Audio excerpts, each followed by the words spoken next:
Hébreux 12, 14.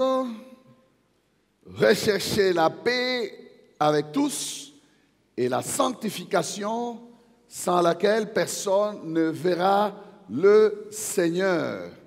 Amen. 2 Corinthiens 2, 14, on y va. Grâce soit rendue à Dieu qui nous fait toujours triompher en Christ et qui répand par nous en tout lieu l'odeur de sa connaissance. Amen. Bon appétit. Gloire au Seigneur. Sa bonté court après moi. Sa bonté court après nous. Ses bontés sont renouvelées chaque matin. Ses compassions sont renouvelées chaque matin. Amen. Gloire au Seigneur. Nous sommes encore dans le triomphe de la grâce. 12. Le triomphe de la grâce, 12. Les éléments de notre triomphe, 10. Quel est l'élément que nous prenons ce matin? Celui qui a l'Esprit de Dieu a déjà entendu les mots. La sanctification. Alléluia. Oh, pourquoi ça ne te réjouit pas? Ah, ça, c'est un mot que nous connaissons, mais que plusieurs ne pratiquent pas. La sanctification. Confesse-le à quelqu'un, confesse-le à ton voisin, partage-le pour que ça reste. La sanctification. Amen. La sanctification. Elle doit être l'objet de notre recherche. Le cœur du croyant que nous sommes, le croyant, tout croyant doit rechercher la sanctification. Nous devons soupirer après la pureté de cœur, la propreté de notre conduite, la pureté de cœur. Le psalmiste peut soupirer et crier « Ô Dieu, crée en moi un cœur pur ». Un esprit bien disposé. Amen. Amen. La sanctification doit être le mode de vie de tout chrétien. En principe, les chrétiens vivent en mode sainteté. Hein? Comme on chantait autrefois là, hein, dans les années 80-90, « Moi, Nanzambe, omoni masum, au sauté ». Ça, c'est la vie du chrétien. Il doit vivre en mode sanctification. Matin, midi, soir. Tous les jours. Veillez à ce qu'il ne puisse pas pécher. Veillez à ce qu'il ne puisse pas tomber dans le péché. C'est la vie du chrétien. Ce n'est pas une chose étrange. Non. C'est la vie du chrétien. Est-ce que c'est ta vie? Ça doit être ça, ta vie. Elle doit être la sanctification, je disais, l'objet de notre recherche. Dieu dit, recherchez la paix avec tous et la sanctification sans laquelle personne ne verra le Seigneur. J'aime bien comment l'Esprit parle. L'Esprit ne dit pas, recherchez la paix et la sanctification sans lesquelles. Sans laquelle il sépare. Ce n'est plus question de la paix, c'est question de la sanctification. Je suis en train d'insister déjà là pour que quelqu'un comprenne la gravité de la chose. Si vous recherchez la paix avec tous, vous ne pouvez peut-être pas être en paix avec tous. L'Esprit parle bien. Vous pouvez échouer d'être en paix avec tous. Les résultats de la paix ou du manque de paix avec tous ne peuvent pas influencer votre éternité. Vous pouvez ne pas être en paix avec les hommes parce qu'ils ne veulent pas faire la paix avec vous. Mais vous étant déjà en paix avec Dieu, ça passe. Oh oui. Soyez en paix avec tous autant que cela dépend de vous. Ça veut dire qu'il y a des fois où ça ne peut pas dépendre de vous. Dieu dit, ça, je ne poursuis pas, ce n'est pas grave. Parce qu'il y a des échecs là-bas. Mais regardez la suite. Et la sanctification. C'est deux choses. Hein? La paix, oui. Et la sanctification. Sans laquelle, donc les effets de la sanctification là, ça ne se rate pas. Je te parle, je te dis oui. Ne rate pas ça. Sans laquelle personne ne verra le Seigneur. Dieu n'a pas dit sans lesquelles, mais sans laquelle. Il y a des choses dans la vie chrétienne, dans la foi chrétienne. Si vous ne les accomplissez pas, vous n'arrivez pas. Dis ça à ton voisin. Il y a des choses, si vous n'accomplissez pas, vous n'arrivez pas. Comme la sanctification là. Dieu ne tergiversera jamais. Tu peux beau crier, pleurer, mais si tu n'es pas dedans, ce n'est pas le problème de Dieu. Il dit, tu ne me verras pas. Et ça doit faire trembler. Un Seigneur, sans laquelle personne ne te verra. Vous voyez comment Dieu paye le prix, comment il met la barre très haut. Il dit sans laquelle personne. Donc Dieu est capable, lorsqu'on n'obéit pas à sa parole, de rater même personne. Vous me suivez très bien. Donc il ne veut pas transiger. Il ne veut pas rabattre ses critères. Il dit, si vous n'êtes pas là, vous ne me voyez pas. Il n'y a pas de débat. Il n'y a pas, oh non, Seigneur, tu vois, est-ce que tu as compris? Non. Sans laquelle personne ne verra. Donc même si tout le monde ne peut le voir, Dieu reste Dieu. Il est tranquille sur son trône, frère. Ah non, Zamboko Zanganga, Yonan. Zamba Zanga yo. Yo Yesu. Oh. Mungu tanikosa, akukose we. God, you want to lose me. Who you? You, who? Ah, je parle dans toutes les langues pour que tout le monde comprenne. We wangani. Est-ce que tu me suis bien? Par définition, la sanctification, c'est quoi? C'est l'action de sanctifier. L'action de sanctifier. Et sanctifier, c'est quoi? C'est rendre saint. C'est rendre pur. C'est rendre propre. Un chrétien, c'est un homme propre. Une chrétienne, c'est une femme propre. Oh, un amen faible. Hein? Un homme propre, une femme propre. Est-ce qu'un homme peut se rendre pur lui-même? Non. Vous le savez, ce n'est pas possible. Non, non. C'est difficile de se rendre propre soi-même. Oui, c'est difficile, mais c'est accessible. C'est Dieu qui commence cette œuvre-là de la sanctification. Il a dit jamais, jamais l'Éthiopien ne peut changer la couleur de sa peau. Le tigre ne peut enlever ses taches.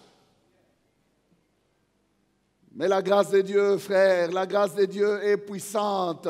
La grâce de Dieu est venue jusqu'à nous pour nous rendre purs, pour nous sanctifier, pour faire de nous, qui étions autrefois des pécheurs invétérés, faire de nous des saints. Et ça ne vient pas de nous, ça vient de Dieu. Amen. La grâce de Dieu a eu pour effet que le Dieu saint puisse accepter les pécheurs que nous étions, en livrant à notre place son Fils Jésus. C'est lui, Jésus-Christ, qui est devenu notre sanctification. C'est Jésus qui est devenu notre justification. Nous devons comprendre ces choses. Elles sont doctrinales. Bien-aimés, c'est ça la chrétienté. Tu n'es pas devenu saint par tes efforts. Tu ne peux pas le devenir par toi-même. C'est Dieu qui t'a rendu saint par Jésus-Christ. C'est Christ qui est devenu notre sanctification. 1 Corinthiens 1,30. Christ est fait par Dieu notre justice, notre sanctification. Vous notez ça, ce n'est pas prévu. Voilà, on nous a mis ça. Et notre rédemption. Amen. Dieu nous rend saints pour que nous demeurions dans la sanctification. 2 leçons autour de la sanctification et nous terminons ces grands sujets, que nous ne pouvons d'ailleurs pas terminer la sanctification. C'est tout un enseignement, comme je ne cesse de dire, on ne finit pas avec La parole de Dieu. Première leçon. La sanctification est une exigence divine. Elle est une exigence divine. Recherchez la paix avec tous et la sanctification sans laquelle personne ne verra le Seigneur. Pas de sanctification, pas de possibilité de voir Dieu.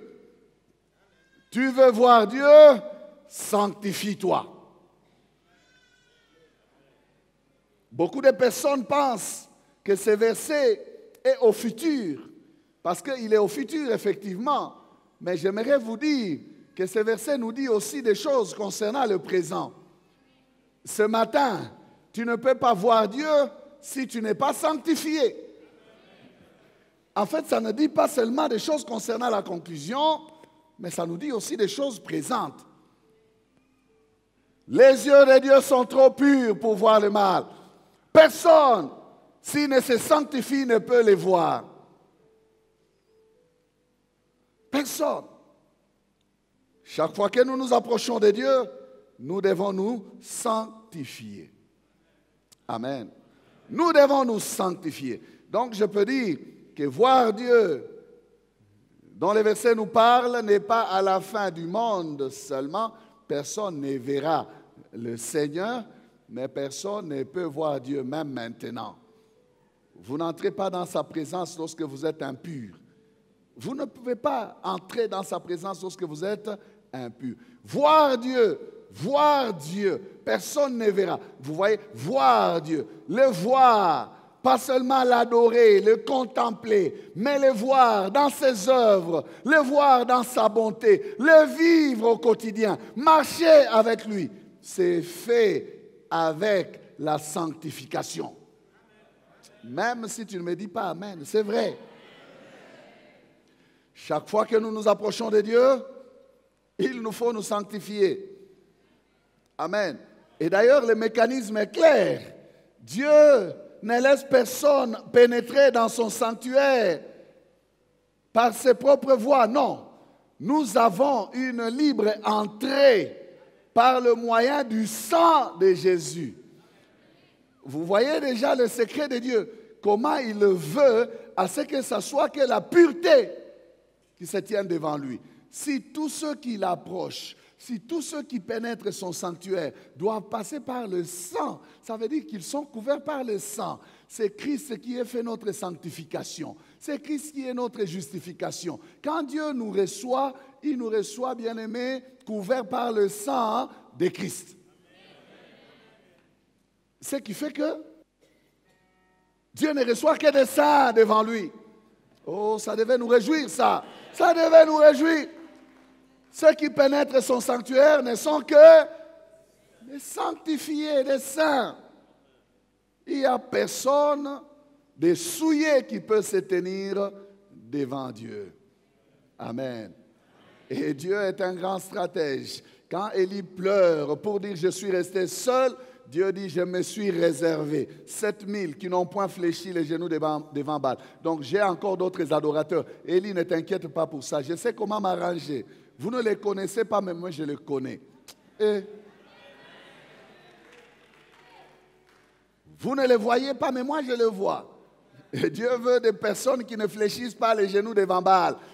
Dieu ne reçoit pas tout le monde. Élie dit, je suis seul. Non, Dieu dit, non, non, je sais, j'ai encore. Il y a une réserve de sanctifiés.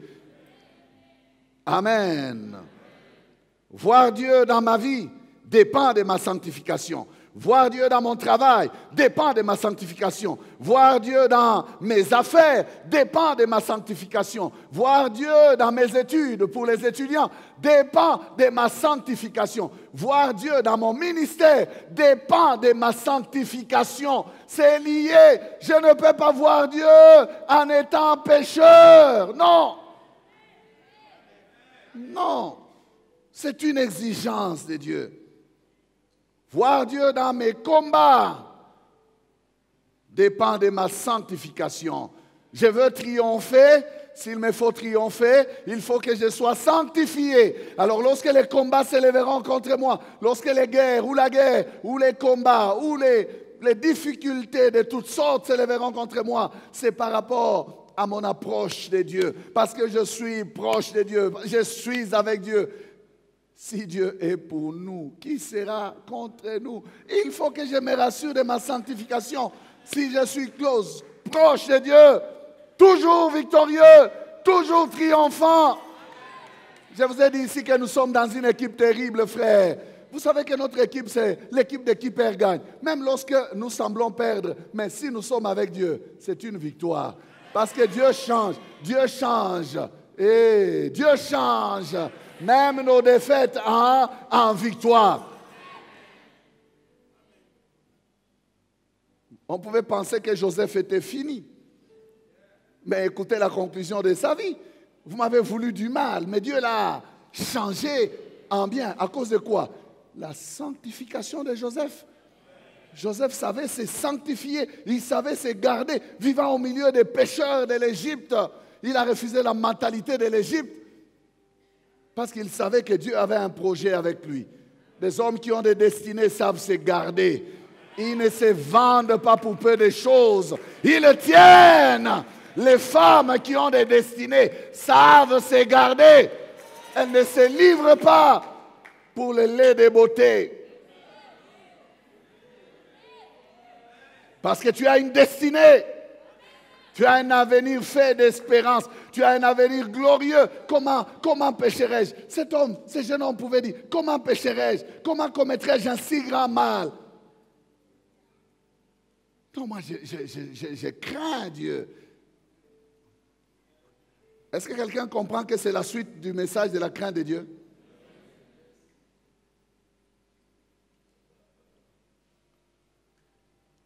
Voir Dieu dépend de ma sanctification.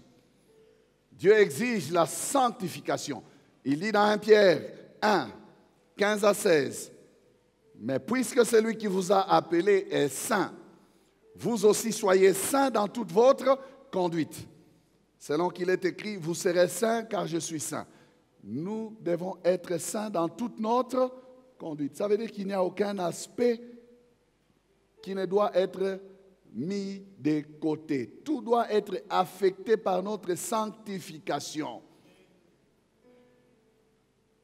Il faut pas dire non. Ici, c'est en Angola, comme on disait autrefois, je vous ai déjà parlé de ça. Non, ici, c'est ici, les affaires des chrétiens, ici, ça ne marche pas. Non, ici, tout le monde est confondu. Non, dans toute votre conduite. Non, les affaires sont les affaires. Ça sont les affaires. Ce sont les affaires des douanes. Ici, à la douane, si tu ne fais pas comme ça, douanier, attention. Sanctification dans la douane. Oh non, ici, ce sont les affaires de l'État. Vous savez, c'est au ministère.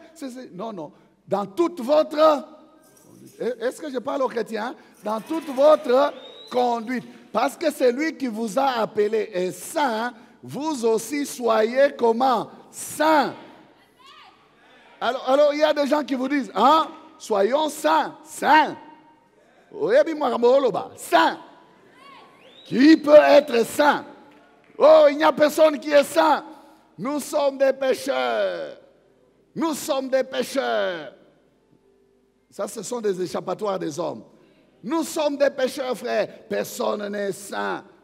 Je vais parler des types de sanctification. Vous devez comprendre, frère.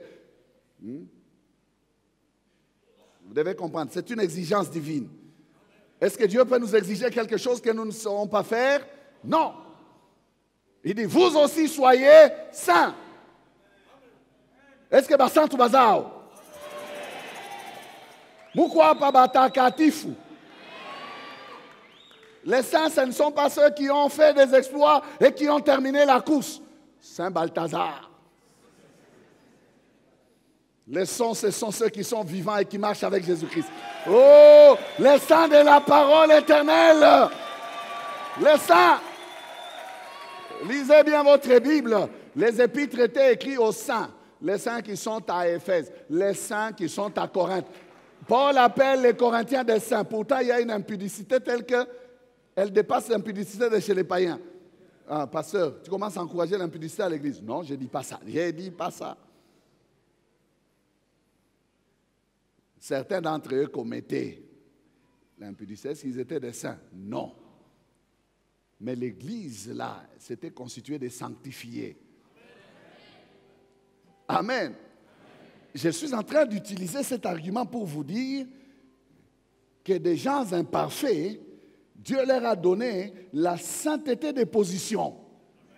Voilà la première pensée. C'est une sanctification des positions. Celle qui nous est imputée, Dieu la met sur notre compte sans que nous en soyons capables. Amen. Lorsque le fils prodigue vient auprès de son père, le père l'embrasse malgré sa saleté. Le père l'embrasse malgré sa puanteur. Le père l'embrasse. Et qu'est-ce que le père fait? Après l'avoir embrassé, le père dit, ôtez-lui ses habits sales, donnez-lui une nouvelle robe. Ça, il ne pouvait pas faire lui-même. Il n'avait pas les possibilités de mettre une nouvelle robe, ces messieurs. Dans le péché jusque-là, il était sale, puant. C'est le savon de la maison du Père, la robe qui vient de chez le Père, l'eau de la maison du Père. Ce sont les éléments que Dieu a mis à notre disposition. Notre sanctification ne vient pas de nous-mêmes. Le sang, c'est le sang de son Fils. Le vêtement de justice, c'est le sang de Jésus. La justice qu'il nous donne n'est pas la nôtre, c'est la justice de Jésus. Tout, c'est le Père qui donne. Bien-aimés, écoutez ceci. Le Père nous reçoit tel que nous sommes. Mais pour communier avec le Père, pour manger avec le Père, nous devons être saints. Il dit, tuez les veaux gras, nous allons manger. Mais avant que l'on mange, il entre à la toilette, il se lave, il se revêt d'une nouvelle robe. Ça, c'est la première sanctification, celle des positions. C'est le Père qui a travaillé et le Père travaille. Amen. Le Père travaille. Et la sanctification que Dieu nous donne, il est capable de la soutenir dans notre vie jusqu'à son retour. 1 Thessaloniciens 5, 23, que le Dieu de paix lui-même vous sanctifie, tout votre être. Une sanctification holistique. Holistique. Tout votre être. Cherchez-nous le verset là. Corps, âme et esprit. Il y a des gens qui pensent que le corps c'est pour le péché. Non. Dieu, lorsqu'il nous lave, c'est totalement corps, âme et esprit. Le corps n'est pas pour la débauche. Le corps n'est pas pour les excès. Le corps n'est pas pour les tatouages. Le corps n'est pas pour, bien aimé, les mauvais habillements. Le corps n'est pas pour ces choses-là. Le corps est devenu le temple du Saint-Esprit. Dieu nous sanctifie. Corps, âme et esprit. Est-ce que vous lisez ça? Pourquoi? Pour que nous soyons gardés, conservés, irrépréhensibles, sans faute, sans tâche, lors de l'avènement de notre Seigneur Jésus-Christ. Ne permets pas à ce que Dieu ait travaillé en vain dans ta vie. Il te garde pour le retour de son Fils. Amen. Ton corps est le temple du Saint-Esprit. Amen. Vous voyez, c'est une exigence de Dieu, la sanctification. Il le veut. Dieu veut. 1 Thessaloniciens 4, 3. Dieu veut. Ce que Dieu veut, c'est votre sanctification. Qu'est-ce que Dieu veut? Ce que Dieu veut, c'est quoi? Vous êtes là? Ce que Dieu veut, 1 Thessaloniciens 4. Ce que Dieu veut, verset 3. C'est votre sanctification.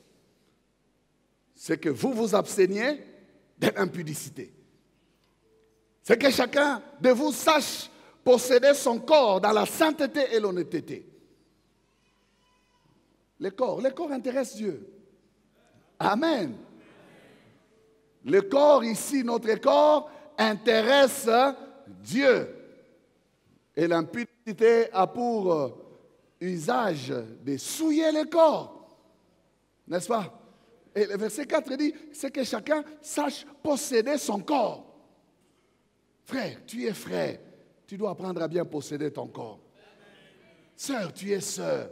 Possède bien ton corps. Amen. Ça, c'est ce que Dieu veut. Dieu travaille pour notre sanctification.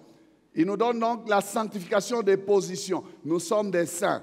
Mais maintenant, est-ce que ça suffit parce que nous sommes des saints? Nous restons comme ça? Non. La robe que Dieu nous a donnée, lorsque nous sommes à table avec lui, nous pouvons faire une erreur et laisser échapper la sauce ou la soupe et tacher la robe. Bien aimé, un enfant responsable, dans la marche, tu marches, tu prends la poussière de la route. Quand tu arrives, tu prends soin de te nettoyer. Et à l'époque, qu'est-ce qui s'est passé chez les Juifs? Quand ils marchent, vous savez qu'il n'y avait pas l'asphalte, hein? Les routes étaient en terre ou en pierre et tout ça. Il y a la souillure, il y a la poussière et tout ça. Et ils entraient dans les maisons et ils avaient l'habitude de laver les pieds pour nous dire que nous nous purifions pour ne pas salir la maison. C'est vrai. Et c'était la responsabilité de ceux qui les recevaient, de leur laver les pieds. Un jour, Jésus veut laver les pieds de Pierre. Pierre refuse. Jésus lui dit, si je ne te lave pas, tu n'as pas de part avec moi. Quand Pierre entend ça, il dit, oh, alors ne me lave pas seulement les pieds. Lave-moi aussi et la tête, et le corps, et tous les corps. Jésus lui dit, non, non, vous êtes déjà purs. Tu n'as pas besoin de te laver tous les corps. Donc, Dieu, qui t'a déjà nettoyé par sa parole, dans Jean 15, 3, je crois, il dit, vous êtes déjà purs à cause de la parole que vous avez entendue. Jean 17, 17, il dit, sanctifie-les par ta parole, car ta parole est la vérité. Je vous expose là les moyens de sanctification que Dieu utilise. Vous comprenez déjà? Dieu utilise ces moyens pour nous rendre propres. La parole nous purifie, lui-même nous purifie, l'Esprit nous régénère. L'Esprit nous dit quoi? Que si quelqu'un est en Christ, il est une nouvelle créature. La vie du péché est encore là? Non. Toutes choses sont passées. Voici, toutes choses sont devenues nouvelles. Vous voyez les moyens de sanctification? Même l'Esprit nous sanctifie. Le Fils nous sanctifie. La parole nous sanctifie. Amen.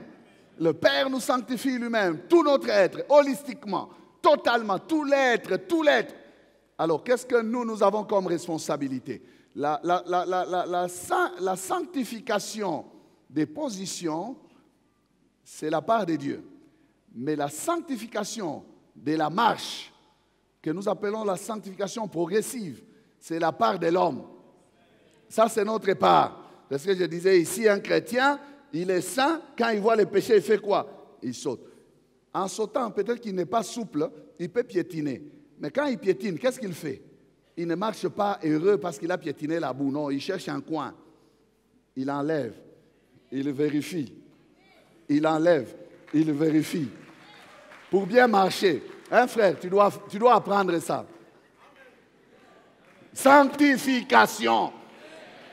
C'est là maintenant où je rejoins les autres qui disent, nous ne sommes pas parfaits. Oui, c'est vrai, nous ne sommes pas parfaits, mais nous sommes appelés à la perfection. Nous sommes des saints de position et des saints en devenir. Nous marchons vers la sainteté parfaite, mais nous ne l'avons pas encore. C'est un travail que Dieu a commencé. La sanctification est un processus qui ne s'arrête pas. Elle deviendra parfaite quand Jésus reviendra, parce que tel il est, tel nous serons. Amen. Donc c'est à toi de faire ça. C'est à toi de laver ta robe. Parce qu'elle est souillée, tu l'as tachée en mangeant. D'ailleurs, ce n'est même pas responsable. Hein? Ce n'est même pas responsable. Le Père a dit, donnez-lui une nouvelle robe. On t'a donné une nouvelle robe. Mais à la première tâche, tu vas, papa, tu peux laver? Lave. Mais non. Si tu es un responsable, tu vas faire quoi? Aïe, aïe, aïe, aïe, je viens de tâcher la belle robe que mon père vient de me donner. Tu vas même à la salle de bain, là, un peu de savon. Hein? Des fois, les gens font ça à la fête, non? Hein? Ceux qui n'ont pas d'excellence, ils tiennent des choses comme ça, et puis après, pouf, la cuisse de poulet saute. Pam! Hein? Oh, oh, oh. Qu'est-ce qu'on fait? On va vite au petit coin là, on prend un peu de savon. On regarde, oui. Je peux me tenir encore très bien dans la fête. Alléluia. Ça, c'est ta part. Ça, c'est ta part. C'est ta part. Et dans cette part, Dieu nous a donné aussi des moyens pour arriver à cela. Il dit, si nous disons que nous n'avons pas commis de péchés, nous les faisons menteurs. Mais si nous confessons nos péchés, il est fidèle pour nous pardonner et son sang va nous purifier. Amen. Donc nous avons la possibilité, frère, de répondre à l'exigence divine de la sanctification. Amen. Le verset que nous avons lu là dans 1 Thessaloniciens 5, 23 nous annonce que Dieu veut que nous parvenions devant lui saints et irrépréhensibles. Donc c'est un processus qui va arriver jusque-là. Lors de son avènement, il reviendra prendre des hommes qu'il a gardés saints. Amen. Des hommes et des femmes qu'il a gardés saints, qu'il a conservés. Écoutez ce qu'Apocalypse nous dit, que celui qui est injuste soit encore injuste, que celui qui est souillé se souille encore, et que les justes pratiquent encore la justice, et que celui qui est saint se sanctifie encore. Processus. Voici, je viens bientôt, et ma rétribution est avec moi pour rendre à chacun selon ce qu'est son œuvre. Apocalypse 22, 11 à 12. Vous notez cela. Nous voulons triompher.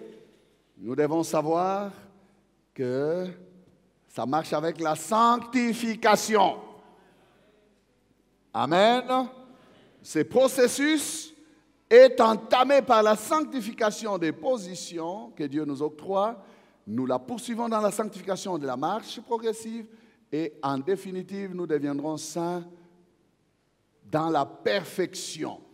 Ça sera à son avènement. Nous serons, bien-aimés, réellement saints. La sainteté dont nous parlons ici n'est pas la sainteté des diplômes, celle que les hommes déclarent sur d'autres hommes. Oh, Saint Grégoire. Non, non, ce n'est pas de cette sainteté dont nous parlons. Ici, bien-aimé, c'est notre vie pratique. Amen. Même si on ne te connaît pas, même si tu n'as pas fait d'exploit, même si tu n'as pas versé l'huile du rocher par tes prières, non, c'est un saint, il a fait des miracles. On cherche des preuves et puis on te donne un diplôme de sainteté. Ce n'est pas ça. Non, c'est ta communion avec Dieu. Les réseaux fonctionnent bien. Tu es pur, tu es propre. Quand tu pêches, tu te répands. Tu arranges avec ton Dieu. C'est lui-même qui demande ça. Amen. Mais est-ce que tu dois pécher volontairement? Non. Tu dois préparer le péché, concevoir le péché? Non. Et les péchés, vous le savez, il y a des péchés, même des paroles, il y a des péchés dans les pensées, et il y a des péchés aussi dans les actes. C'est à nous d'éviter les péchés sous toutes ses formes. Amen. C'est à nous d'éviter. Dieu ne viendra pas éviter les péchés à notre place. Il dit, celui qui vous a appelé est saint, vous aussi soyez saints dans toute votre conduite. Ça veut dire veillez à votre conduite. Faites des bons choix, des choix toujours privilégiant sa sainteté. Il disait à Moïse et à Aaron, je crois qu'on en a parlé ici, vous ne m'avez pas sanctifié. Il se plaignait du fait qu'ils ne l'ont pas honoré. Nous avons dit que sanctifier Dieu, c'est aussi l'honorer dans sa parole, dans ses recommandations. Amen. Deuxième et dernière leçon pour aujourd'hui. Nous avons dit 2 leçons. Nous disons, pas de triomphe véritable sans sanctification. Pas de triomphe véritable sans la sanctification. Quand les pharisiens voulaient persuader l'aveugle né que Jésus-Christ était un pécheur, cet homme leur a donné une belle leçon doctrinale qui nous enseigne ce matin. Il a dit ceci, Jean 9, verset 30 à 34, Jean, verset 30 à 34, chapitre 9, cet homme leur répondit, « Il est étonnant que vous ne sachiez d'où il est, et cependant il m'a ouvert les yeux. Nous savons que Dieu n'exauce point les pécheurs, mais si quelqu'un l'honore et fait sa volonté, c'est celui-là qui l'exauce. Jamais on n'a entendu dire que quelqu'un ait ouvert les yeux d'un aveugle né. Si cet homme ne venait pas de Dieu, il ne pourrait rien faire. » Ils lui répondirent, « Tu es né tout entier dans le péché et tu nous enseignes. » Et ils le chassèrent. Oh, les pharisiens, ils avaient eu honte d'entendre, bien aimé, une leçon de la doctrine de la bouche d'un homme qui est né tout entier dans le péché, comme ils disent. Pourquoi ils disent ça? Parce qu'il est né aveugle. Et vous le savez, être aveugle dans l'ancienne alliance, c'est être banni de la présence de Dieu. Puisque vous avez une infirmité corporelle, un défaut sur votre corps, vous n'avez pas accès à la présence de Dieu. C'était des personnes qui étaient bannies. Donc tu es né tout entier dans les péchés et tu oses nous enseigner, nous qui persévérons dans la présence de Dieu, qui recevons les enseignements. Mais d'où te vient cette sagesse pour que tu apprennes, tu comprennes et que tu saches ces choses? C'est l'Esprit de Dieu qui a enseigné cet homme, qui l'a fait parler pour qu'il remette les pharisiens sur les chemins de la vérité. Amen. Il les a remis sur les chemins de la vérité. Cet homme, j'aime son assurance. Il dit, nous savons. Il les a emmenés avec lui. Donc, et vous et moi, nous savons. C'est une vérité de la parole de Dieu. Vous devez savoir, et moi aussi je le sais. Nous savons que Dieu n'exauce pas les pécheurs. Est-ce que ce matin quelqu'un sait ça? Nous devons savoir, frère, que Dieu n'exauce pas les pécheurs. Si vous voyez les pécheurs prospérer, ils sont bénéficiaires de la bénédiction générale. Parce que Dieu, dans sa bonté, fait lever le soleil sur les bons et les méchants. Ne vous inquiétez pas de la prospérité de la France, du Japon, des États-Unis et tout ça. C'est parce qu'ils respectent les principes des bénédictions générales. Dieu est bon, il fait lever le soleil sur les bons et les méchants. Quelqu'un travaille, il respecte les principes, il va arriver au résultat. Mais nous recherchons les bénédictions du Père. C'est la bénédiction de l'Éternel qui enrichit. C'est ce que nous recevons. N'enviez pas celui qui est dans les bénédictions générales, frère. Parce qu'il y a des gens qui disent, mais lui ne craint pas Dieu, mais il prospère. Laissez-les prospérer dans cela. Toi, tu es enfant de Dieu, tu dois être prospère par ton Père. Est-ce que je parle à quelqu'un? Recherche cette prospérité-là qui vient du Père. Ne suis pas les chemins détournés des autres, parce que tu vas trébucher. Tu vas tomber dans le mal. Tu ne sais pas comment ils font leur argent. Il y a des gens qui envient les autres. Oh, mais comment ça marche? Ce n'est pas parce que ça marche que c'est de Dieu. Dis ça à ton voisin, ce n'est pas parce que ça marche que c'est de Dieu. Il y a beaucoup d'autres sources. Vous le savez, il y a des diables qui font aussi des choses, n'est-ce pas? Il y a les démons qui font aussi des choses. Les occultes qui font aussi des choses. Ils ont leur histoire. Ils font des choses, ils atteignent les résultats. Nous n'avons pas à avoir à envier ça. Nous cherchons, bien-aimés, ce qui vient par notre Dieu. Ce qui vient par Dieu. Puisque nous sommes ses enfants. Amen. Est-ce que je parle à quelqu'un? Ce qui vient de Dieu vaut plus que ce qui vient du diable. Ce qui vient de Dieu dépasse de loin ce que le monde donne. Cet homme dit, si quelqu'un l'honore et fait sa volonté, c'est celui-là qui l'exauce. C'est ça que nous voulons. Oh, que ça vienne de Dieu. Quand je vois les bénédictions, je l'ai demandé à l'Éternel. Qu'est-ce que j'ai de témoignages? Qu'est-ce que je peux témoigner avec force? Mais quand je me suis débrouillé, frère, je n'ai pas assez de force pour témoigner. Je sais que j'ai triché. Je sais que je suis passé par des... Mais tu as mis les genoux à terre et puis le Seigneur a exaucé. Frère, mais non, tu peux témoigner avec force. Tu peux dire, le Seigneur m'a entendu. Si quelqu'un l'honore et fait sa volonté, c'est celui-là qui l'exauce. Que Dieu t'exauce, toi qui le crains. Oh, j'ai dit que Dieu t'exauce, toi qui le crains. Que Dieu t'exauce, qu'il t'exauce. Tu veux triompher? Honore Dieu et fais sa volonté. Tu vas triompher. Sanctifie-toi. Amen. Il y a l'exemple des fils d'Élie. Élie, les sacrificateurs. Pas Élie les titubites, les prophètes, non. Mais les sacrificateurs, Élie. Pour bien les différencier, on dit Élie. Ses fils ne connaissaient pas l'Éternel. C'étaient des hommes pervers.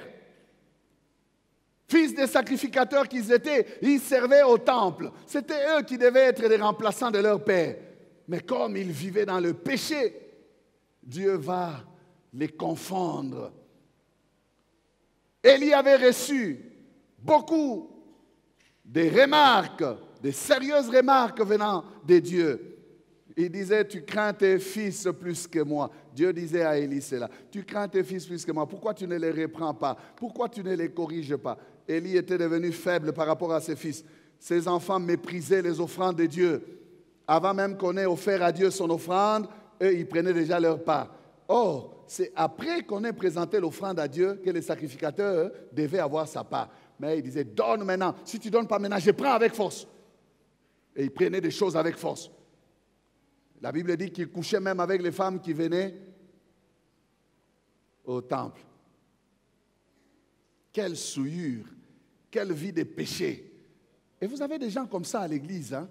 Tout en étant serviteurs, ils couchent avec leurs fidèles. Nakundulupin, comme même dire les Quinois. Frères et sœurs, ce sont des choses sales. On ne vient pas à l'église pour ces choses-là. On ne vient pas à l'église pour ces choses-là. Et ce sont des choses qu'on a laissées dans le monde. À l'église, nous sommes des frères et sœurs. Ma sœur, si un frère te baratine pour ces choses-là, tu lui dis, hey, tu es mon grand frère. Nous sommes de la même famille, c'est l'inceste. Tu vois ton amen là, il est vraiment... Ces fils d'Élie, c'étaient des pécheurs avec un exposant, je ne sais pas au combien. Des vrais pécheurs. Et qu'est-ce qu'ils ont fait? Les jours où ils ont été en difficulté, écoutez très bien leur histoire. Ils ont fait recours à l'arche de l'Alliance, l'arche de l'Éternel. Il y a toujours un jour. Ils ont recouru à l'Éternel. Amenez l'arche. On va lire ça. 1 Samuel 4, versets 4 à 5. Et puis on va sauter pour lire 10. Le peuple envoya à Silo, d'où l'on apporta l'arche de l'Alliance de l'Éternel des armées qui siège entre les chérubins. Les deux fils d'Élie, Ophni et Phiné, étaient là avec l'arche de l'Alliance. Lorsque l'arche de l'Alliance de l'Éternel entra dans les camps, tout Israël poussa des grands cris de joie et la terre en fut ébranlée. Wow! Triomphe!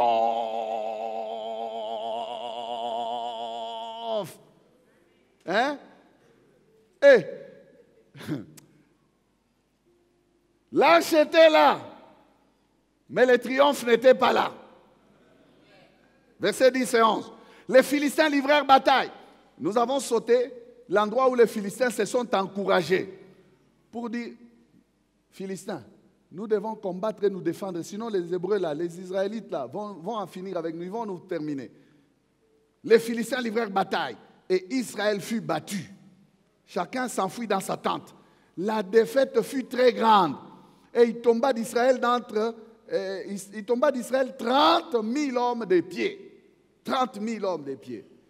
Imaginez, quelle quantité de sang, 30 000 hommes. L'arche de Dieu fut prise. Et les deux fils d'Élie, Ophni et Phiné, moururent. Quel drame! Ça ne s'arrête pas là. Leur péché, non seulement qu'il les a atteints, mais ça a occasionné aussi beaucoup de dégâts chez leur peuple. Tout le peuple d'Israël connut la défaite à cause de leur péché, malgré la présence de l'arche. Israël fut battu. L'arche fut prise. Depuis quand est-ce que Dieu devient impuissant? C'est la question que nous devons nous poser. Bien aimés, dans cette histoire, depuis quand est-ce que Dieu devient impuissant? Depuis quand est-ce que Dieu perd un combat, une bataille? Depuis quand? Depuis le temps où l'on vit dans le péché. Ah, voilà la réponse. Depuis le temps où l'on vit dans le péché. Le péché rend Dieu impuissant. Le péché rend Dieu incapable de secourir. Le péché rend Dieu inapte. Non pas que Dieu soit inapte, non, non. Ce sont des termes que j'utilise pour que tu comprennes. Donc tu vas avoir l'âge devant toi, mais l'âge qui ne fait rien. Tu vas prier sans effet. Le problème, ce n'est pas que tu vas prier. Josué a expérimenté ça. Il a passé toute une journée à prier. Dieu dit, lève-toi, tu passes ton temps là-bas. Israël a péché. La défaite intervient lorsqu'il y a le péché. Est-ce que quelqu'un me suit très bien? C'est quand il y a le péché que Dieu garde ses mains comme ça. Ésaïe 59, 1 à 4. Écoutez, Non, la main de l'Éternel n'est pas trop courte pour sauver, dit son oreille trop dure pour entendre. Mais ce sont vos crimes qui mettent une séparation entre vous et Dieu et votre Dieu. Ce sont vos péchés qui vous cachent sa face et l'empêchent de vous écouter. Car vos mains sont souillées de sang et vos doigts de crimes. Vos lèvres profèrent le mensonge. Votre langue fait entendre l'iniquité. Frère, nous ne devons pas être contents d'être dans un état de péché. Je dis toujours que le chrétien, ce n'est pas un cochon. Le chrétien, c'est une brebis. Une brebis cherche des endroits secs, là où il y a des pierres, des rochers. Lorsqu'elle tombe dans la boue, elle bêle, elle crie, bé, bé. Et le bon berger entend, et le bon berger vient la sortir de là. Il n'y a que le cochon qui est content d'être dans la boue.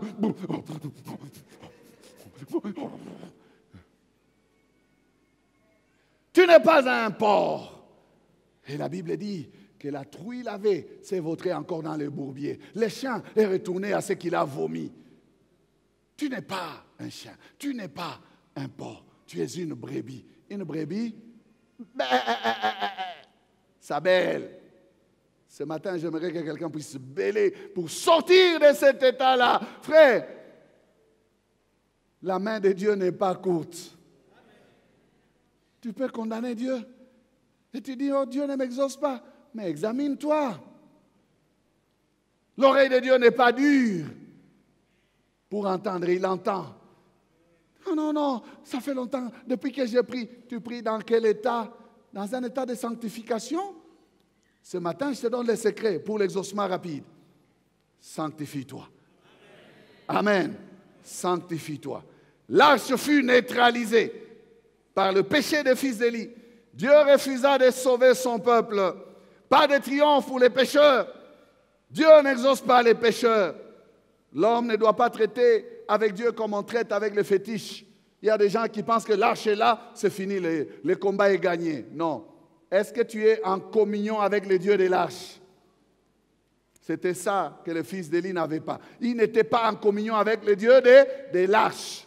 Il méprisait ses offrandes. Il s'est souillé par le péché. Il vivait dans la désobéissance. Et le jour où ils sont en difficulté sur le terrain, ils veulent que l'arche intervienne. L'arche aussi refuse d'intervenir. Non, non, il n'a jamais. L'arche refuse. Et calé. D'abord la communion avec Dieu. Premièrement le royaume et la justice de Dieu. Les autres choses, c'est après. S'il n'y a pas les autres choses et que vous cherchez les dessus, Dieu ne veut pas renverser ces principes comme ça. D'abord, ma communion avec moi. Amen. Il n'est pas question de formules comme avec la magie. Non. Il n'est pas question de fétiches comme avec le fétichisme. Juste un objet. Même si tu n'as pas la communion avec l'objet. Pam, la personne tombe. Waouh. Quiconque prendra ces mouchoirs-là, pam, la personne tombe. Waouh, waouh, waouh. Même sans connaître Dieu. Non, notre Dieu, ce n'est pas comme ça. J'ai dit que notre Dieu, ce n'est pas comme ça, frère. Arrêtez de courir après les spectacles. Soyez en communion avec Dieu. Connaissez les dieux de vos pères. Connaissez votre Dieu. Et vous serez forts. Et vous serez forts, triomphants. Amen. Je vais décourager encore quelqu'un ce matin. Je parle d'un enfant de Dieu. Quand un enfant de Dieu qui vit dans le péché voit la prospérité s'attacher à lui, il doit suspecter cette prospérité-là. En âme et conscience, en toute sincérité, dit, je suis un vrai débauché. Mais comment j'ai les résultats? Je suis un vrai voleur. Mais comment je suis toujours en bonne santé? Il doit soupçonner. Alors, je vous donne quelques pistes. Il faut faire attention. Lorsque tu vis dans le péché, je parle d'un enfant de Dieu, et même je peux ajouter, même des serviteurs de Dieu. Il y a des serviteurs de Dieu, il est dans le péché en plein. Mais quand il fait seulement comme ça, les gens tombent. Il doit suspecter cette onction-là. Il faut qu'il se pose la question, est-ce que c'est de Dieu? Ou c'est... ça vient d'où ça? Ça vient d'où? Mais moi je suis dans le péché, comment ça passe comme ça? Parce que tu es en danger. Je vais t'expliquer. Ça veut dire que tu es réellement en danger. Tu n'es pas en ordre avec les dieux qui doivent faire ces choses, mais les choses se font. tu es en danger. Il n'y a que deux possibilités. Ou Dieu veut glorifier son nom, ce qui veut dire qu'il use de patience envers toi. Il ne veut pas te perdre, il te prouve sa bonté, hein, comme on a chanté là. Sa bonté court après moi. Elle court après toi pour te pousser à la repentance. Pour que tu vois, oh, moi je l'ai abandonné, mais lui ne m'a pas encore abandonné. Je dois m'humilier pour demander pardon. Il me prouve qu'il est encore avec moi. J'arrête avec le péché, comme ça je vais encore faire l'œuvre de Dieu convenablement. Comme ça je vais encore prospérer convenablement. Mais si tu ne fais pas ça, tu ne te répands pas, c'est que tu foules la bonté, la miséricorde de Dieu, la patience de Dieu aux pieds. Ça, c'est la première possibilité. La deuxième possibilité, c'est que tu es déjà fini. Je te dis vrai. Tu es déjà fini. Et tu vas te retrouver dans le cadre de Matthieu 7, 23, où le Seigneur te dira, retire-toi de moi.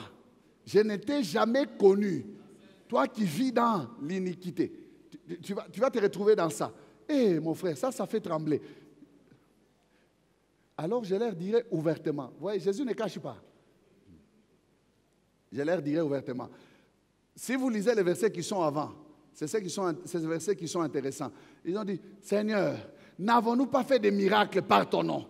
N'avons-nous pas chassé les démons par ton nom? N'avons-nous pas prêché par ton nom? Ah, vous avez seulement utilisé mon nom, mais moi je ne vous ai jamais connu. Retirez-vous de moi. Frère, qu'est-ce que tu préfères? Je ne te demande même pas de répondre. Entre les deux, là, tu as quelque chose à préférer? Je ne pense pas non, hein? Je pense que c'est non. C'est mieux de fonctionner avec Dieu correctement. Donc, je répète, lorsque tu vois les choses avancer, malgré ta vie de péché, tu n'as que deux possibilités. Soit Dieu veut te prouver qu'il t'aime, il a sa miséricorde sur toi, tu dois te repentir. Parce que le fait qu'il agisse avec toi, c'est sa patience, sa longanimité, comme Pierre dit, qui doit te pousser à la repentance. Arrange avec Dieu pour que tu marches encore longuement avec lui dans la puissance. Soit tu es déjà fini. Si tu continues dans le péché, tu continues à voir les résultats, ça t'arrivera les derniers jours. C'est ça là. Il te dira, je ne t'avais jamais connu. Tu exploitais seulement mon pouvoir, ma puissance, mais sans moi, sans moi. Alors la source là, c'était la source de Dieu. N'est-ce pas que c'est la source du diable? Et il y a des gens que le diable maintient comme ça dans la perdition. Pour leur perte, ils vont se perdre à la fin. Frère, que Dieu nous aide à ne pas être de ceux-là. Voilà pourquoi je dis, est-ce qu'il faut que tu sois d'un côté de ces deux-là? Non, ça ne nous concerne pas. Nous voulons être en communion avec Dieu. Alléluia. En communion avec Dieu. Donc, j'élabore maintenant un petit principe. Nous devons faire attention.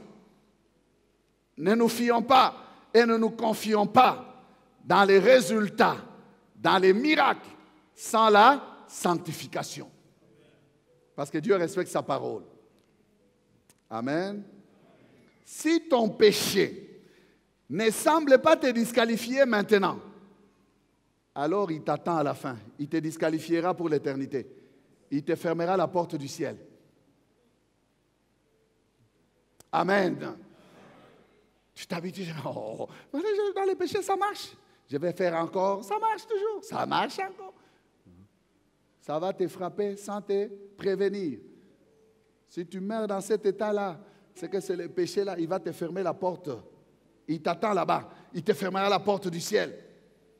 C'est aujourd'hui qu'il faut sortir de là. J'ai dit, c'est aujourd'hui qu'il faut sortir de là. Il faut sortir de là. Amen. Alors, la base de la sanctification, c'est la consécration. Tu veux que ta sanctification soit parfaite, soit totale, complète, donne-toi à Dieu, livre-toi totalement à Dieu. Il y a cette notion dans la sanctification, la notion de la consécration. Dieu ne peut utiliser que ce qui lui est dédié.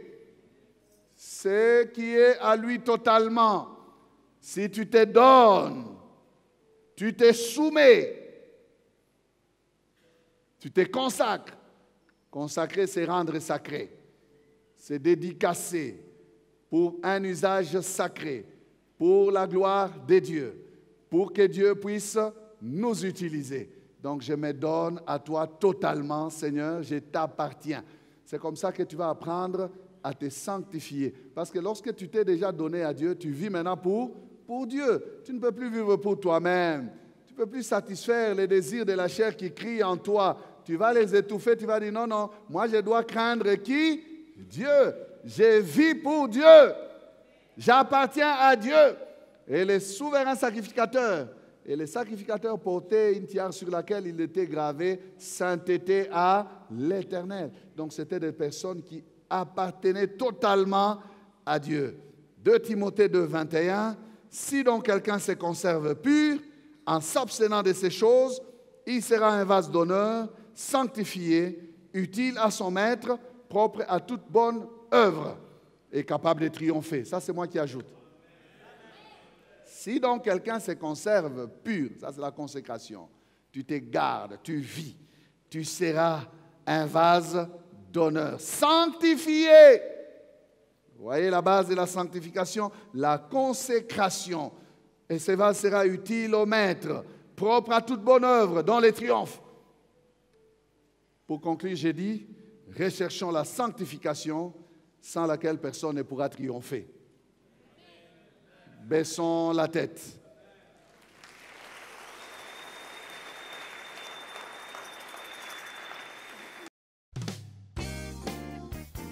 Bien-aimés, nous vous remercions d'avoir suivi ce message et nous prions pour que la grâce du Seigneur continue à agir dans votre cœur et que le message puisse apporter des fruits pour lesquels Dieu l'a envoyé chez vous. Nous voulons juste vous encourager à vous qui n'avez pas encore donné votre vie à Christ, à faire cette prière avec nous maintenant et à faire cette prière avec un cœur ouvert et une décision venant de votre cœur. Vous pouvez juste prier avec nous maintenant en répétant ces paroles après moi et en disant ceci. Seigneur Jésus, je t'ouvre mon cœur, je te donne ma vie. Sois mon Seigneur et mon Sauveur. Pardonne mes péchés, Seigneur. Inscris mon nom dans ton livre de vie. Je m'abandonne à toi. Que le Saint-Esprit m'aide à te suivre et à te servir. Merci pour la nouveauté de vie et merci pour, Seigneur, au Dieu de gloire, l'obéissance à ta parole que tu crées en moi. Parce que c'est toi qui crées le vouloir et le faire. Selon ton bon plaisir. Je te dis merci. Amen. Que Dieu vous bénisse parce que vous avez pris la décision de devenir chrétien et de vous engager à suivre Jésus et à les servir. Vous pouvez nous contacter au numéro qui apparaît à l'écran et nous serons toujours disposés à répondre à vos questions, à vos préoccupations. Nous sommes là pour vous servir et nous serons aussi heureux d'avoir un temps de prière avec vous dans nos installations 6 avenue Kasavubu-Sandoa à l'église La Parole Éternelle ici à Lubumbashi. Que Dieu vous bénisse, que sa grâce et sa paix soient dans vos maisons. Au revoir, nous vous aimons.